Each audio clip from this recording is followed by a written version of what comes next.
Bonjour Hervé, Salut, ça va? comment vas-tu? Très bien, très bien.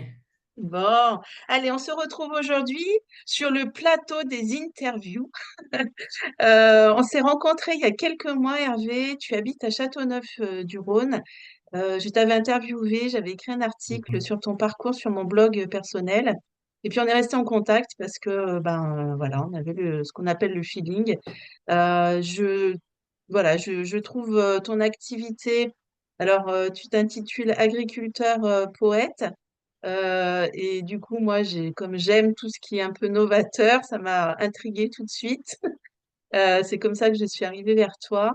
Est-ce que tu peux nous parler un petit peu de ton parcours? On va commencer du coup par l'aspect tradition agriculture. Comment tu as hérité des terres de Châteauneuf-du-Rhône, ce que tu cultives. Et puis après, on arrivera sur le côté poète et puis théâtre, parce que tu fais plein de belles choses. Est-ce que tu peux voilà, Ben, nous expliquer comment tu es arrivé à l'agriculture déjà?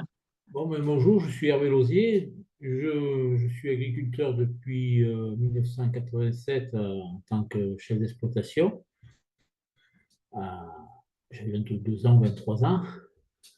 J'ai hérité de la ferme. J'ai pris la suite de mon père, autant terre qui nous appartenait que celle en location. Et en 87, j'ai commencé la plantation des amandiers à cause du début du changement climatique et puis des changements de politique agricole. Il y a eu plein de facteurs qui ont fait qu'il fallait changer de direction dans l'agriculture. Donc, j'ai commencé doucement en 87 par quelques hectares et j'ai grandi petit à petit jusqu'à arriver à maintenant à 20 hectares, 20-25 hectares. À côté de ça, j'ai aussi lancé la culture de plantes aromatiques pour les huiles essentielles, secteur qui, depuis le Covid, est complètement à l'abandon, ça s'est arrêté complet. Le marché des huiles essentielles bio s'est complètement arrêté. Donc, ça, c'est une activité qui va s'arrêter. Et puis, je fais à côté des amandiers, je fais des céréales en bio, céréales, tournesol, orge et pois chiches. Ça, c'est en bio. Les amandiers ne sont pas en bio, mais sont en culture plus que raisonnée. Et il y a 5 ans, on a eu un premier épisode de grêle qui s'est suivi pendant 3 années suivantes de grosses périodes de gel. Donc là, j'ai pris le réchauffement climatique en pleine figure. Et, et, et du coup, mes quantités de récolte ont été divisées par 4 voire 5 assez vite. Et ce qui a amené chez moi est quand même comment vous dire, une espèce de dépression. Oui, c'est ça. Qu'il a fallu surmonter. Et pour la surmonter, je me suis inscrit au théâtre d'improvisation à Montélimar. Et à partir de là, j'ai rencontré des gens, des personnes. Et moi qui n'avais jamais rien écrit de ma vie, à part mon nom pour signer en bas des papiers, des choses comme ça, euh, je me suis mis à écrire des petits textes tout, pas tout bête ou quoi, des choses qui sortaient que j'avais jamais exprimées, voilà. Puis j'en ai fait sur le gel, sur la grêle, sur le sec, sur les canicules, voilà, sur plein de choses. C'est pas de sujet de prédilection. Et ces textes j'ai pu dire des choses parce que dans notre métier, on a des grandes gueules, mais avec une certaine pudeur, c'est-à-dire que des fois, on fait beaucoup de bruit pour éviter de dire les choses, c'est pratique mais c'était pas la solution. Donc j'ai pu exprimer des choses que j'avais jamais exprimées auprès de mes proches ou d'autres, quoi. Et ça m'a fait énormément de bien. Donc j'ai continué, puis j'ai écrit du coup j'en ai édité un petit bouquin avec une trentaine, 30 ou 40 textes, je sais plus là. Ça s'appelle Coque dur, cœur tendre, où on voit ce passage, quoi. Est-ce que tu peux nous montrer ton ouvrage? Il est là, voilà. Hop, Voilà. voilà, avec à l'intérieur. Que j'ouvre au hasard, je ne sais pas ce que c'est. Alors, Les super-héros d'aujourd'hui. Ah, les super-héros d'aujourd'hui. Celui-là, j'aime bien. Tu, tu veux nous lire un petit extrait? Un petit texte. Allez. Sur le petit super-héros. Non, il est trop long, celui-là. Et Celui-là prends, aussi, je prends vais en celui lire que un tout qui petit, alors. t'inspire. Prends celui que tu préfères. Moi, celui que je préfère. Ben, je vais vous lire le premier que j'ai écrit, c'était Je le trouve. Le tout premier, c'est le premier truc que j'ai écrit, que j'ai montré à un copain comme ça. J'ai dit, tiens, j'ai fait ça. Et le copain, c'est un technicien de la Chambre d'agriculture, Benoît. Si un jour il me voit, bonjour Benoît. Et qui a été surpris. Et ça a été ce texte a été le déclencheur. Avec un autre texte qu'une amie a écrit pour moi sur les amandiers. Et ça a été deux déclencheurs qui sont arrivés en une semaine. Et vraiment, donc ça s'appelle Le Maître du temps. Seul avec mon sécateur, je deviens le créateur. Qui portera des fleurs, je le décide à chaque heure. Je pourrais être Dieu, mais qui commande, ce sont les cieux. On peut se permettre de rêver, mais la météo et la réalité, en un quart d'heure, tout tombe à l'eau ou t'emmène vers les hauts. Notre avenir dépend des caprices du printemps. Voilà. Super. Ah, C'est on a un petit souci de... Non, c'est c'est bon. le texte de Euh, tailler des amandiers, ça me, avec mon sécateur, c'est venu comme ça, je ne sais pas pourquoi. Voilà. donc, ce qui est intéressant de retenir, c'est que de ce passage difficile tu as transcendé ce passage difficile dans ta vie à travers, ben, on va dire l'art, hein, parce que l'écriture, ça a été une révélation. Et puis ensuite, tu vas nous expliquer que tu as fait du théâtre. Je voudrais juste revenir sur une chose qu'on n'a pas évoquée et qui est hyper importante aussi, dont on a parlé plusieurs fois tous les deux, c'est le poids de l'héritage familial, ce qu'on vient d'évoquer en off.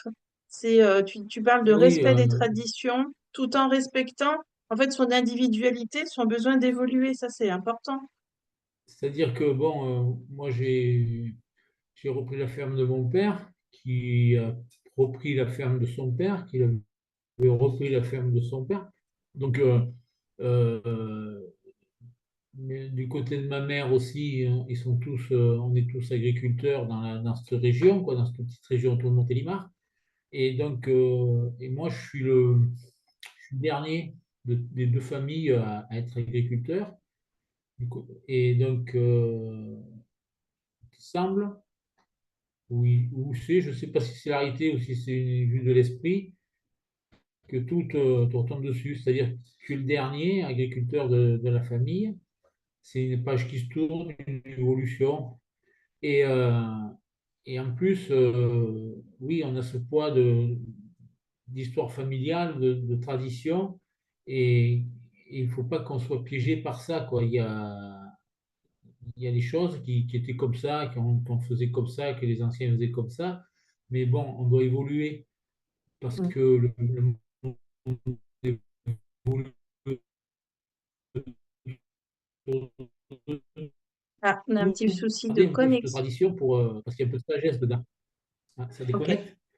Oui, Et, mais on t'a pas bien entendu. Mais ouais, bon, en gros, je résume.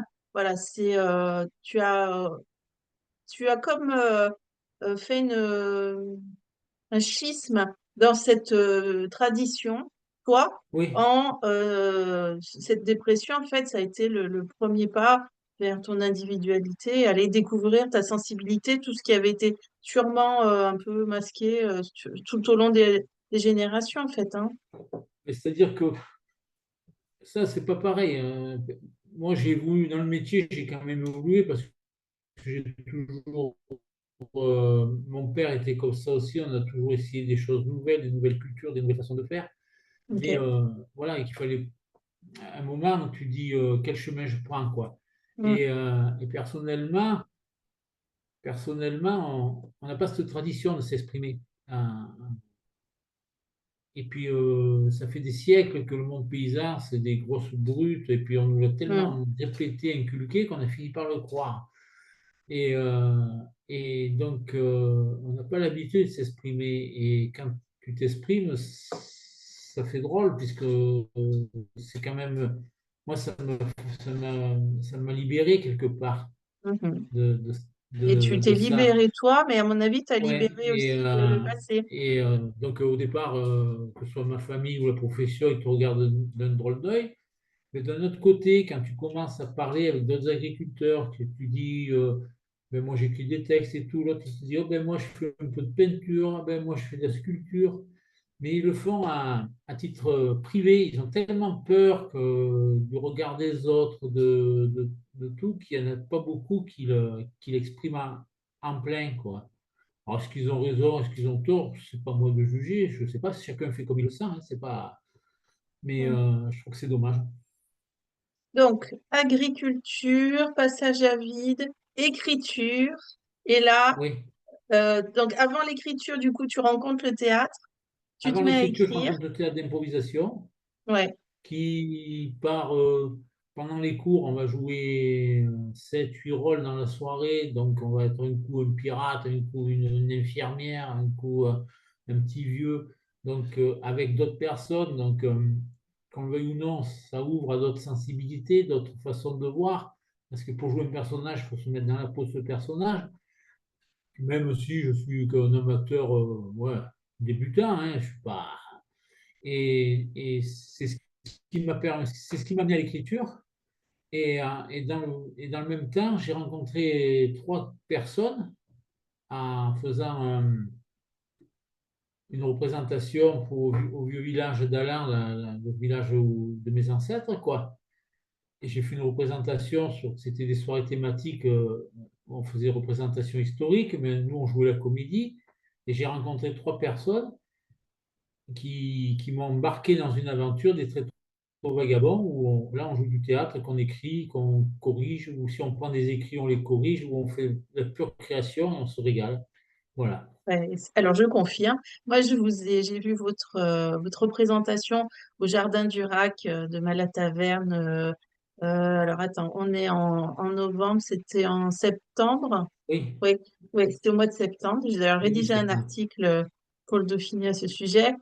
J'ai trouvé que c'était super chouette, c'était vivant, c'était frais. On sent que vous vous entendez bien. Enfin, c'était super. Donc vous êtes une bande de copains en fait à la base. Ouais, on ne se connaissait pas particulièrement, mais on s'est rencontrés et il y a eu des atomes crochus tout de suite. Et en jouant la comédie, puis après on a joué autre chose avec une autre troupe. Et ouais, on a eu des connexions là tous les quatre.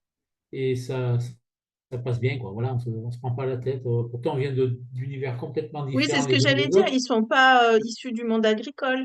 Ah non, non, non, non, il y en a un, bon, non, il y en a un qui est ouvrier, il y en a un qui travaille à la mairie, il y en a un qui est retraité, donc les univers sont différents, mais c'est pas grave, au contraire. Au contraire, ça permet d'enrichir, parce qu'on voit pas Euh, les choses on voit la même chose, mais pas du même côté. mhm, Si tu vois le ok. Ventoux de ce côté ou côté nord, c'est pas le même. Voilà. Donc du coup, alors, avant qu'on parle de vos prochaines représentations de théâtre, euh, quand on s'était rencontrés pour l'article du blog, tu m'avais dit que tu allais lancer quelque chose de novateur. J'étais conquise, la visite des amandiers, une visite touristique de tes terres, donc montrer tes amandiers tout en lisant des poèmes. Alors j'ai dit, mais je Oui, t'ai dit, mais mais vas-y, fonce, c'est fait, génial.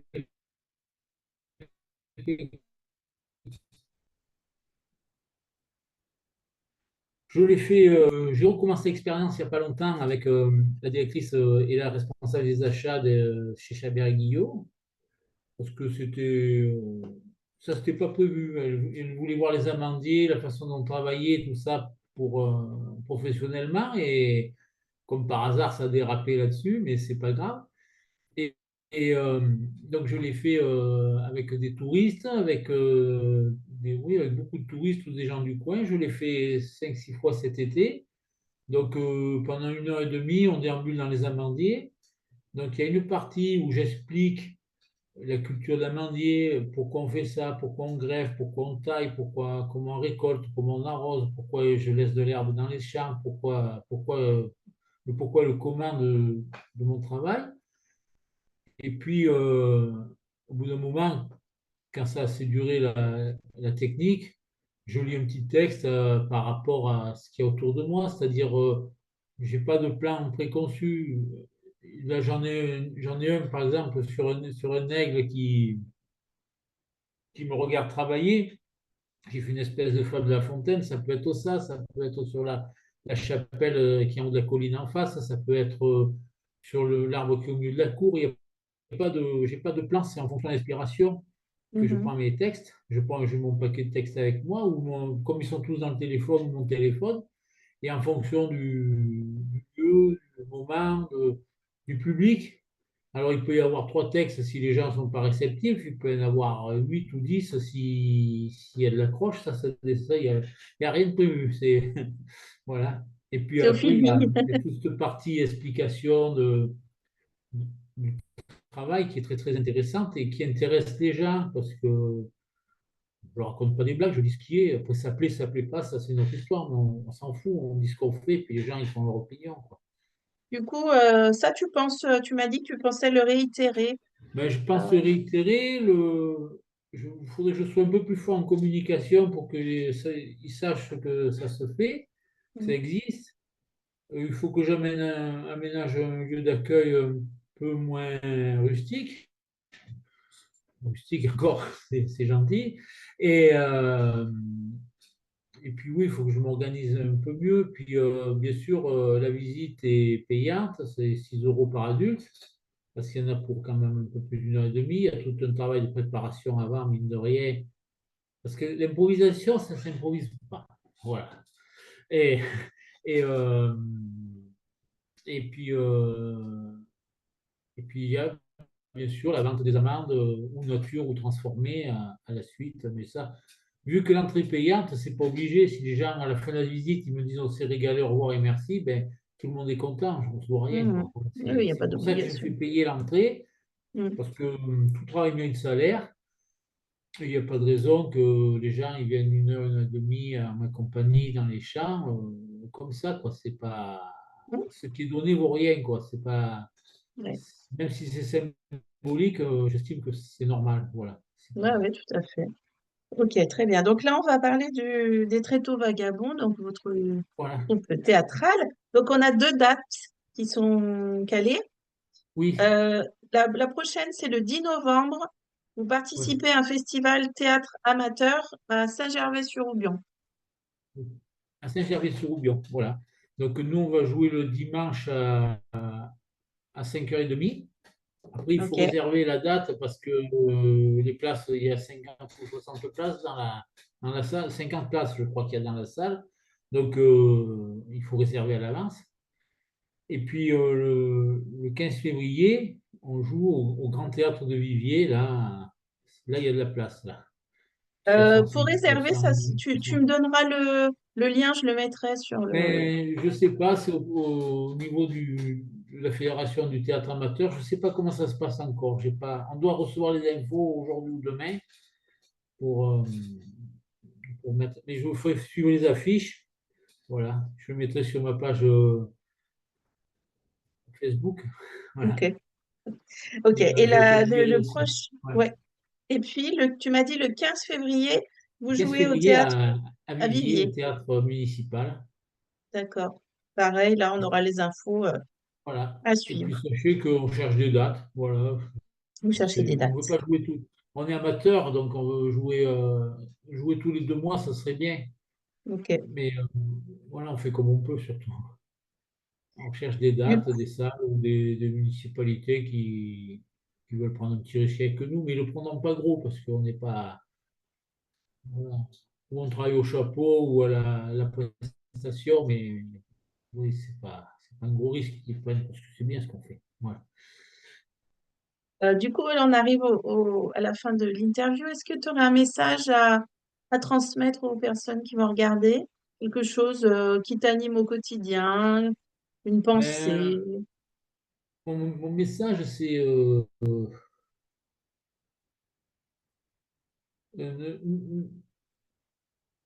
il faut prévoir l'avenir, mais il faut pas que. Et puis, faut vivre avec le passé. Mais le plus important, c'est ce qu'on vit actuellement. C'est-à-dire que faut pas dire et si je fais ci, ça va faire ça, parce que il y a 80% des chances que ça se passe pas comme on a prévu. Donc il faut prévoir, il faut avoir une ligne directrice dans la vie. On peut pas vivre au jour le jour, mais avoir une ligne directrice, mais il faut pas s'attacher à. faut- il faut aussi se laisser porter par le flot des eaux. On sait pas, on part d'un point A, on va aller à un point B, mais est-ce qu'on va passer par C ou par D ou par E ou rattaquer l'alphabet à l'envers pour y arriver à ce point B? On n'en sait absolument rien. Donc Mm. il faut pas trop se projeter dans l'avenir parce que peut se passer tellement de choses. On ne maîtrise rien, même pas l'air Oui. qui nous touche. On ne sait pas s'il est chaud, s'il est froid, on le subit. On ne le maîtrise pas, donc on ne maîtrise rien. Donc ça ne sert à rien de se focaliser sur. Alors le passé, il est passé, même si on a eu des coups durs, même si on nous a fait des vacheries, c'est derrière, on ne le refera pas. Donc ça ne sert à rien de se bouffer les foies avec ça. Et le futur, bon, il faut le prévoir, mais pas trop quand même, quoi. Il faut faire les choses bien, mais et puis la deuxième chose qui est importante, mais ça je fais le grand sage savant, alors que ça fait même pas un an que j'ai compris ça, mais bon, voilà. Et, Fais-nous le grand sage savant. et la deuxième chose qui est à mes yeux importante, c'est que faut pas avoir peur d'exprimer ses sentiments et faut pas avoir peur de le dire parce que et là, c'est pareil. Si on ne dit pas les choses, si on se transferme sur soi, au plus ça va aller, au plus on va s'enfermer et à la fin, on finira dans sa prison, quoi. Alors, Mm. pas justement parce que, ben oui, il y a les autres qui sont autour de nous, il ne faut pas en avoir peur. Voilà, il faut aller vers eux. Et puis, il y a des gens bien, il y a des gens pas bien, il y a de tout dans le monde. Des fois, on est tous un genre bien ou un imbécile, une personne bien ou un imbécile à tour de rôle. Ça dépend les jours, les Mm. moments, la personne en face. Donc il faut y aller et puis on verra bien. Moi, c'est mon idée. Super. Voilà. Merci Hervé. De rien. Merci, merci. Donc, Voilà. je noterai tous tes liens pour que les gens puissent découvrir D'accord. toutes tes activités. Et Ok. puis, voilà. Merci d'avoir participé aux interviews. Je Ouais, te ouais, mais c'est souhaite sympa. un bon week-end de la Toussaint. Je vais couper et on va se retrouver toujours en visio, mais plus. Je coupe l'enregistrement, Hervé, hein. Plus un off. Voilà.